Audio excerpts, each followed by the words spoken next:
How are you? Good morning. How are we doing today? Good. Are you taking him up with you or no? All right. I got a handful of things I want to go over with you guys today. Candace should be on any moment, I think. How we doing, everybody? Good? Yeah, pretty good. I'm hoping to get a little advice from you this morning about renters and, just a list of things that I got to make sure I'm doing and how I get things and just general questions about renters. All right, cool. Let me spend like a couple of moments on that. And if there's still remaining questions, we can talk offline. But so here's the general idea with renters, okay? We are really only able to be compensated to help renters find privately owned places, right? So that's a privately owned single family house, apartment, or not apartment, I'm sorry, condominium or condo, okay?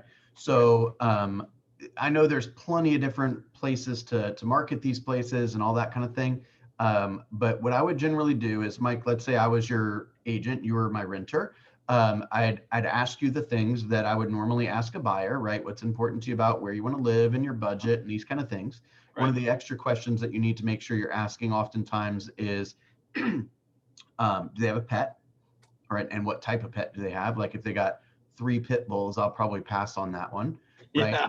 If they have a little fish, not so concerned about that, right? So I want to find out what their timing is, what their budget is, who's going to be living there, right? Is it 4 old fraternity brothers that want to live in a 2-bedroom condo? That's probably not going to be overwhelmingly popular. Right. Or am I dealing with a family, somebody that's a little that's got that may not be, how do I want to say this?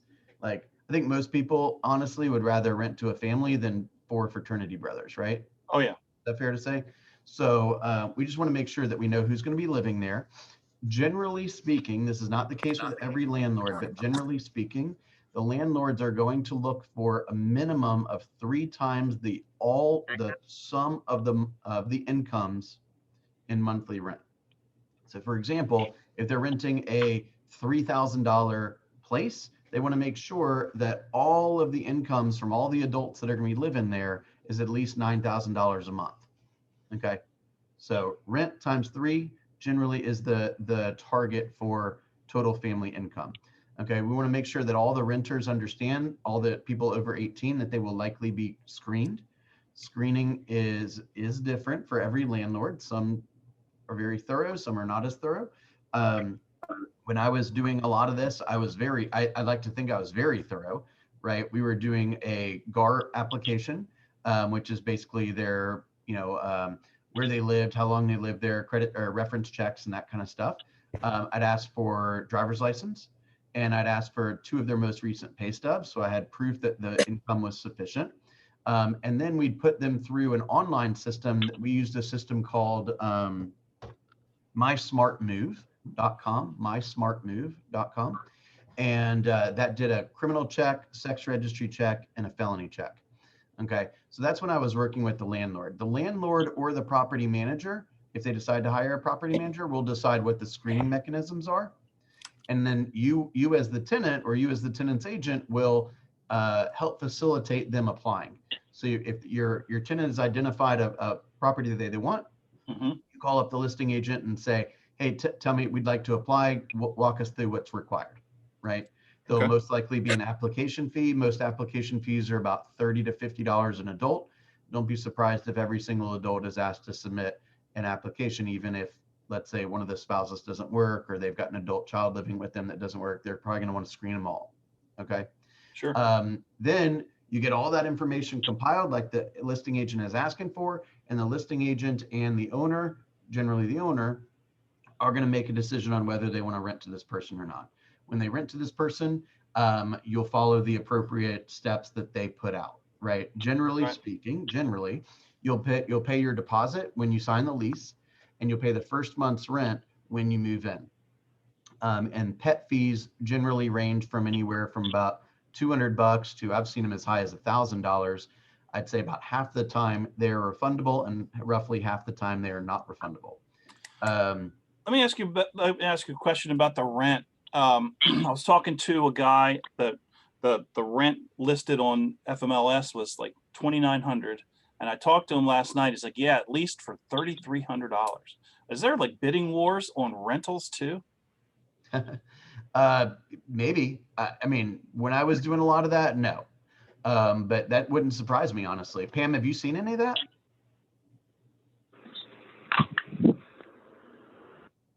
Pam? No, I guess she's not there. That wouldn't surprise me, to be honest. Right? There's not a lot of properties available for sale or for rent right now.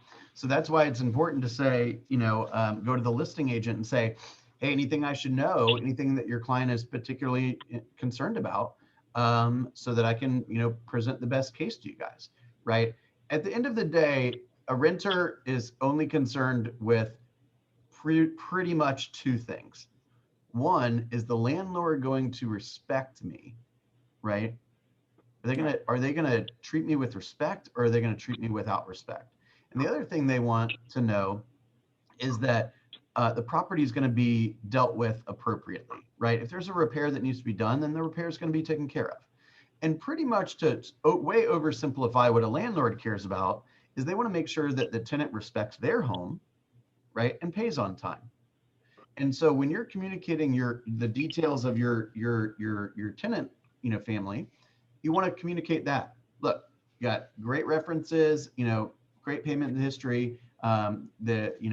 I'm sure they'll be great on your property, right? You want to make sure that they know that they're not taking on any unnecessary risk by renting to this group of adults.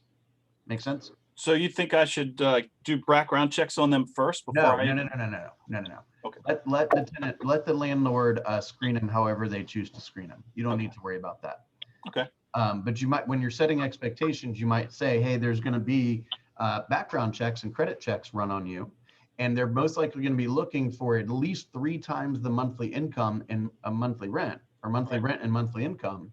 So is there anything that you want to tell me now that'll pop up later that we might have to navigate?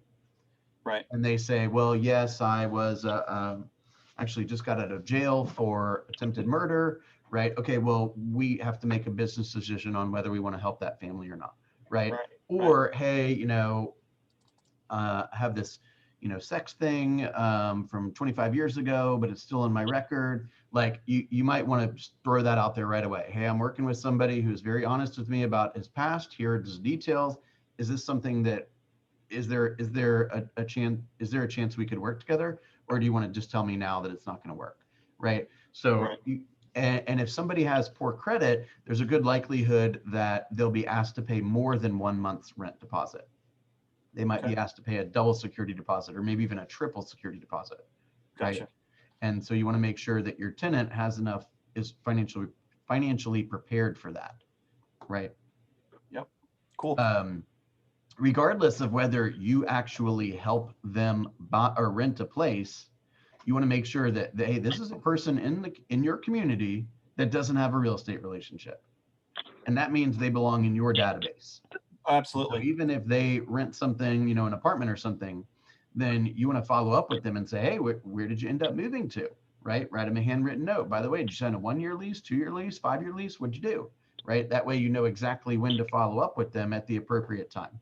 Make sense? Yeah. Awesome. Thank you, sir. If it was me, if it was me, I would, every single person that I spoke to that expressed interest in renting, I would say, look, I got to be honest with you. I know you want to rent, but I wouldn't be doing my job if I didn't ask you about buying. Yeah, I've already had that conversation. Have you sat down with a lender to review what that might look like?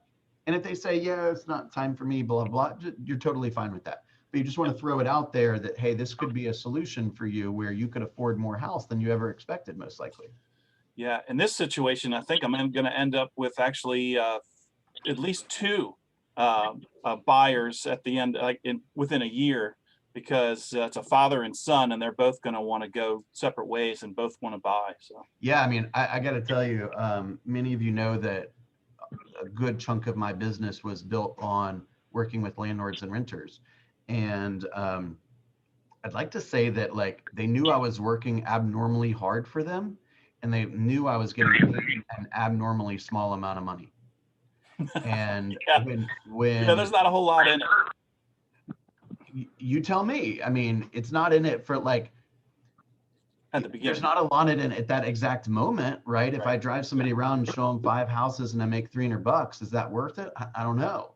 The fact of the matter is now I've got a real loyal client that knows that I was underpaid, that knows that I overperformed. And if they're a social butterfly or they plan on buying something or selling something in the future, then And I'm I've been saying this, Yeah. these people for a So- very long time. So that's kind of the approach I took is, look, maybe I'll get paid, maybe I won't. I'm in the business of looking at property, meeting people, building my database. And these are people in my community that will have a future need, and I'm cool with helping them. Absolutely. Right. While I went back and ate Arby's French fries for 2.5 years in a row. Right. I love curly fries. I hope to God, guys, if they come out and they're like, hey, back in 2011, we had some weird chemical in our curly fries, dude, y'all better find a new PC coach fast. All right. Just Awesome. having Thank you, fun. sir. Just having Appreciate fun. Okay. Was that helpful? Extremely. Yes. Okay. Thank you. All right, guys. I want to throw one more idea out before I hand over the floor to Candace. Don't forget that next Thursday is Red Day. Okay. We did make a decision that we were going to have a morning huddle. So we will have the normal morning huddle on Thursday. And then there are sign-up sheets to participate in Red Day. We're doing a couple different things, but I just want to throw an idea out there for everyone, which is this is a great opportunity for you to share the mission and the goals of these organizations, right? Fulton Charities and the Foster Care Foundation, and let people know that, number one, you are working with an organization that believes in stuff like that, right?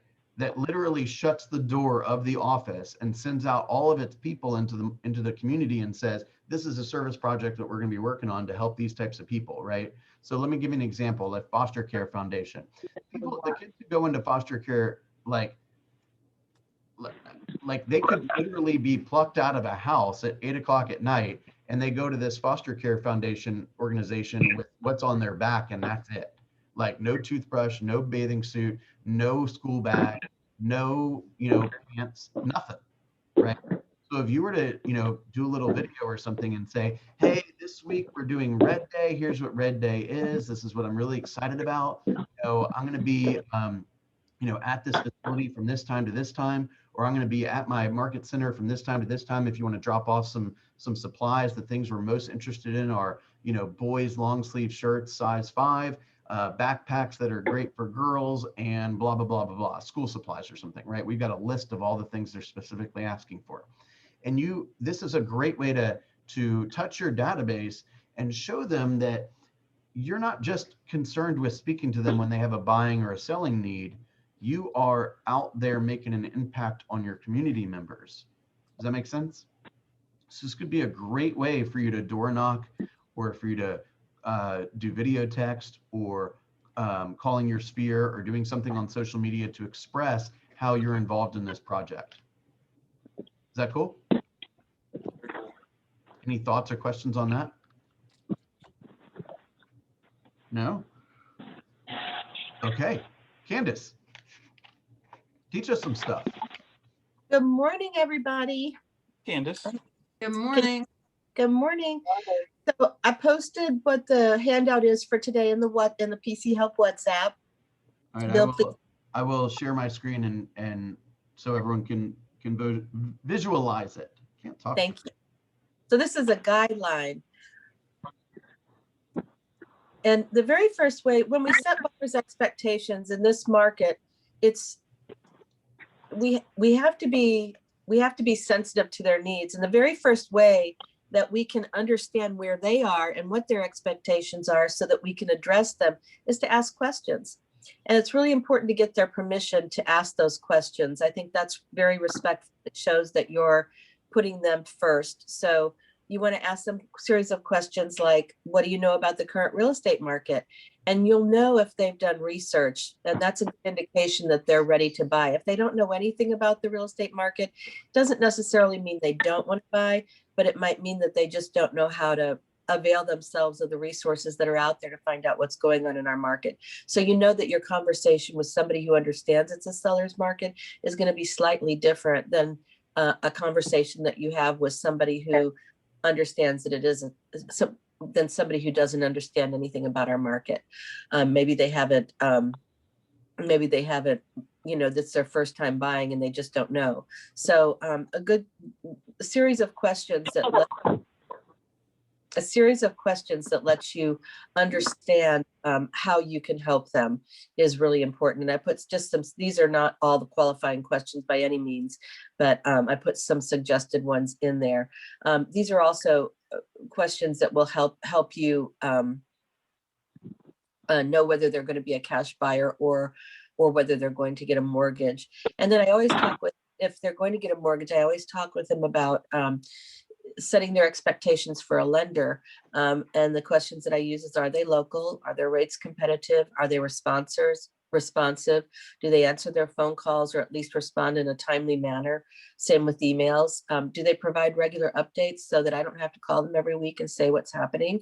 And I make that we, because sometimes the buyers are out there in limbo wondering what's happening with their loans. So just like a seller, when we do a weekly marketing update, or we touch, call them or touch them to say, hey, we're still here during the transaction, even if it's that period between due diligence ending and appraisal ending and closing, we still need to touch them periodically. So same with the lender, needs to do that as well. Will they be available, if not in person, at least by phone during the time of closing in case there's anything going on with the funding? And sorry, I've got my phone in the way of my screen. And this may be the time to talk about ways to be competitive. And I'd really like to get some feedback here on ways you're out there doing the work and being competitive. What kind of things are you doing?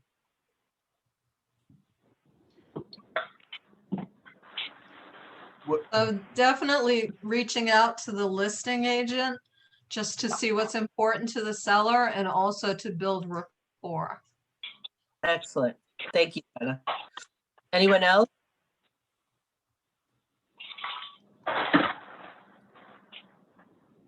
Okay. I think making sure that. Yeah, I would say the same thing, Candace. Okay. And you might talk to them at this point about what they can ask price, what they're comfortable with. You can talk about the escalation clause. You can talk about the terms and what they mean to your buyer. That's a really good time to get that out of the way up front.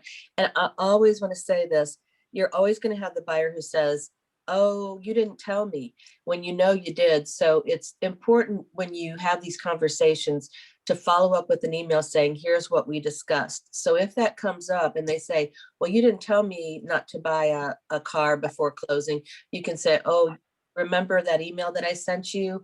And sometimes you need to reiterate it.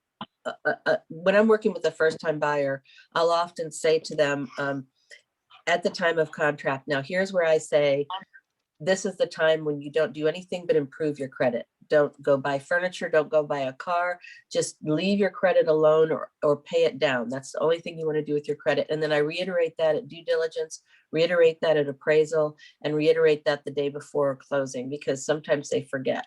But it's important to have it in writing so you have a documentation that you did talk to them about those kinds of things. And then the second way you can set their expectations is to use your words. The way you frame things is really important, and to let them know that the offer process can be challenging but worthwhile. It's a good time to let them know we might be presenting offers on more than one home. And I like to always say that the things that are worthwhile sometimes take hard work. And so while this is a fun and exciting journey, we might have to really be persistent in finding the home that's right for you. And that might take going through a number of offers, but we'll get there. Your home's out there. And so keep it really positive. That's important too. And then talk about your skills and your expertise, that you're there to use those to help help the buyer. And just let them know they might have to weed through a number of offers and homes before they find a home that's right for them, and it will be the home that's right for them. 3 is stay positive. Even though we know how difficult it's out there, it's really an exciting journey for most people to buy a home. And to the extent that we can be really positive even through our frustration, and our encouragement can make a real difference for our clients. We can share our frustration with each other, but let's not share it with our clients. Right. we don't- We are the calming force in the transaction. That's right. Right. We're the eye of the storm. If you're, remember what we talked about the other day, don't let your reaction be your response, right? If you need, it's like I told my son this morning, like if you're pissed off about something, you need to go into your room and take a couple of minutes without hitting, right? That's not acceptable. So they're looking to you for their emotional response. If you get all worked up about something, they're going to get twice as worked up, and then you're going to have to deal with it. Yeah, that's so true. Thank you, Bill. And please, anything that you want to add, I really appreciate that. And I think we get to be a little bit like psychologists, and I think this, going through tough times like this and working through our frustration, staying calm for our clients, really helps us with that exercising the muscle of mastery over our own minds. And even when we think, I know Greta went through, she stayed so persistent with her client, and I know it was just so difficult for her, but she made it happen, and she's still working through a difficult offer, working through a difficult situation with repairs, and she's still staying persistent. And I know her clients are going to be just so excited when they move into their home and it's all resolved. They'll forget most of that. They'll remember her professional attitude. That's what they'll remember. Don't get too attached, and this is, advise your clients not to get too attached. In this market, it's really necessary for them to be practical and rational and find a property that resonates with their personal needs. There's more than one home out there that meets their needs. Even in our limited market, there'll be one that has the best kitchen, and one that has the best family room, and one that has the best deck. So they can shift their priorities to, let's see, they can, so if the kitchen and the deck and the family room are important, they have 3 homes to choose from: one that highlights the kitchen, one that highlights the deck, and one that highlights the family room. Any one of those 3 homes might work for them. So just tell them not to get too attached. Let them know in our market that it's really important to stay practical, and just that helps them not become emotionally exhausted by the process. And I think it's really important to help them stay focused on the future potential, not past. So you don't want them wallowing in, oh, if I'd only offered more, or only if we'd seen that house faster. Don't let them stay there. Keep them focused on the future. We're kind of their guides. We're not just kind of, we are their guides in this process. And have trust in the process. Help your clients stay confident that their dream home will come, and that they can stay confident in the real estate process, and that you're their guide.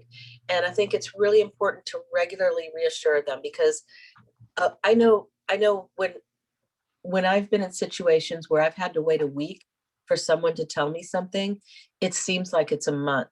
So I think especially during these difficult times, to the extent that you can, talk to them or send them a text, or just an email, or anything, just to let them know you're thinking about them and you're right there with them, and regularly reassure them. And then when they're willing to, and the reason for that is when we establish that kind of a relationship and they know we care, they're much more willing to listen to us as their trusted guides, and that helps our job become a little bit easier, and we can have a better successful outcome for them. And to the end of trust, we need to be truthful with our buyers. We need to tell them about the challenges and opportunities that await them, that during this process, we are going to go through a number of offers, more than likely, unless we get really lucky on the first offer. And we can also be backup offers, and sometimes that works. But we don't want to like not be truthful to them, but we also want to stay positive in what we're talking about. And then even seasoned, and I'm just going to say this, even seasoned agents, I've never seen anything like this. Bill, I know you've never seen anything like this. And the market has changed from last month. It's already changed again. So it's just a fast moving market. And I think it's really important for us to study the market every single day. And that's a quick look at Matrix can do that for you. Just to see what's going on with listings and closings and number of homes on the market. I think that's a way that we can help our buyers. And this was going to be a quick morning, so that's what I have for you. Bill, would you like to add anything in there? Let me unshare. I think it's so important just to understand your client's, personality, right? Mhm. Are they somebody that is, very, very needy? Is it somebody that is like, let me give you an example. Like when I am choosing a vendor, I will tend to put them through a lot at the beginning to make sure they're my guy or my woman. And then I don't pay attention to them much. I say, okay, I put you through the ringer. I know you're my guy. Now you go do what you do because I'm busy, right? And so I would say that most real estate agents would love working with a person like me, right? But if I wanted to like micromanage every little piece of minutia in the real estate transaction, right, I need to be served a different way. So the only way to make sure that my agent is creating a 10 plus experience for me is to figure out what I'm all about, right? Tell me, what does great communication look like to you, right? Tell me, what's the one thing that has to happen? What's the most important thing that has to happen for you to enjoy this experience as much as possible? Why is that important to you? What's the next most important thing? Why is that important to you, right? So if they say, well, my last agent, they always texted me, I want emails, right? You better send them emails and you better not text them, right? If they want to, if your idea of good communication is calling them once a week and telling them how the file's going, but their understanding of good communication is 3 calls a day, you either need to determine whether you want to do that, or if you decide to do it, you agree to work with that person, you better do it. You see what I'm saying? So it's so important that you make sure that you are servicing each person exactly the way they need to be serviced. And that's why asking these types of questions is so important. I'll add one more idea to the lender conversation from earlier, which is especially nowadays when agents and buyers are feeling like they have to, cut down their contingencies or eliminate, financing contingencies or appraisal contingencies or make up appraisal gaps and all this kind of stuff. It's super important that you are, especially if you're working with a new lender or one that you're not familiar with, that you're having a conversation with the lender that says, hey, we're being told that we need 14 days on the appraisal contingency or financing contingency, or we're not going to win this home. So before I commit this buyer to that, are you cool with that? Can you make this happen? Right? They told us that if we can close in 24 days, we win. Can you close in 24 days? Yes or no? Right? And I know I sound really kind of like an ass sometimes, but like I want to work with A+ players, right? There are a bunch of A+ lenders out there. I don't need to work with a C+ lender. I'll go find an A+ lender. You see what I'm saying? And I don't want my buyers working with C+ lenders, right? So I'm always trying to push my teammates to make sure they can keep up because I got a job to do, right? I'm the point person for somebody's family, right? So I'm going to do my job. I'm not worried about that. But you, now you're part of the team. I need to make sure you're going to do your job because if you're not, you're going to be replaced. Is that harsh? No, I think that's doing our job. Yeah, that is totally based on reality. Yeah. Right. And so as business owners, we should be constantly scouring the marketplace for great business people that provide services that us and our prospects and clients will possibly one day need, right? So do you have you have a couple of financial planners, divorce attorneys? Do you have a couple of life insurance salespeople, right? Do you have PNC insurance people, property and casualty insurance people, right? who are you putting into your circle, and how intentional are you being about making sure that those people are A+ players? Does that make sense? Because when you start to refer these people to your buyers, you don't have to worry about it, right? I thought I had this guy was probably the best, man, he literally was probably my best referral partner at one point. And I thought I could trust him. And I sent him over to do a carpet estimate on a little condo, and he freaking hit on the woman that was there. And something like, he saw a picture of the girl and her boyfriend or whatever, and was like, what a schmo or something. I mean, it was one of the most egregious things I've ever heard of in my life. And we haven't talked, well, we talked one more time, which was when I told him we're never going to talk again. But that was it, right? And like, we got to make sure that we have A+ players on our team. That makes sense? Yeah. Thoughts, questions? So what other expectations? The only thing I might, oh, well, let me add one more thing. We want to make sure that we are helping our buyers understand how competitive they likely have to be, right? There is a chance that the winner of this offer is going to be willing to make up an appraisal gap. The winner of this offer is going to, not have a financing contingency, or do a right to request repairs, or give 3% earnest money instead of 1% earnest money.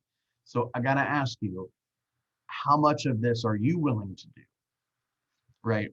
So if somebody says, hey, I can't buy a home without closing cost, and I definitely am going to have a full home inspection, and my inspector needs, a week and a half to get out there, and that's the only inspector I'm going to use, you're wasting your time. That person's just not going to be able to buy in this environment, right? You just need to coach that person to say, hey, we either need to adjust some of the ways you're thinking here, or we need to, we need to go rent something until this changes a bit, right? Not necessarily bye-bye, have a nice life.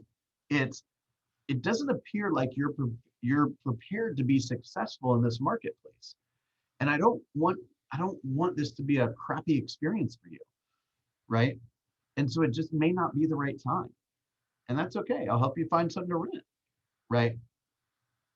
But by the way, you might have to go $400 above the rent price, right? It's an interesting market out there, you guys. Crazy. Okay, what other thoughts or questions do you guys have? Anything? Okay, Monday morning at 8:30, we're going to be doing a huddle, and one of our top performers, who happens to be on the ALC and happens to be the productivity chair of the ALC, Michelle Slater, is going to be joining us. We're going to do a little interview with her and learn a little bit more about her story and her background. That's going to be Monday morning. Just for you guys that may not know, I think I've shared this before several times, but she came to Roswell from another KW office after having been in the business for about 1.5 years, no closings, not one. Okay, came to Roswell almost immediately. I was TL. She wrote me a letter that says, I will be on the ALC next year. And then she went and worked her ass off, and now she's on the ALC, and she's one of our top agents. Okay, so it's all possible. I know you guys are sitting here like, oh my gosh, I've been in the business for 4 months, I haven't had a closing. There are people who have struggled just like you, if not more, right? So come and hear her story. It's really awesome. She has